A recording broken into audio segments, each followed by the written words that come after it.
Hi guys and welcome back to GSM ABC, and today I'm going to show you how to use body composition function on the Samsung Galaxy Watch 6 Classic.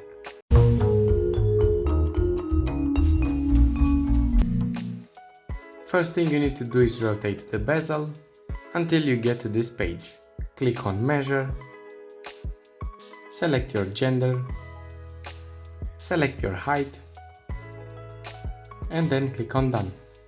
Also select your weight, click Done, scroll down and click on How to measure. Move your watch over your wrist, place the middle finger and the ring finger on the buttons, keep your elbows up and then click OK. Maintain this position for the whole duration.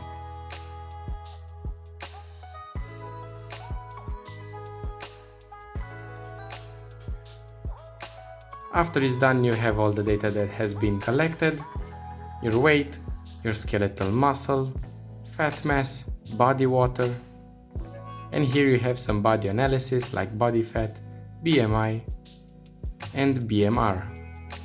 Thank you all for watching, don't forget to like and subscribe, and I will see you next time.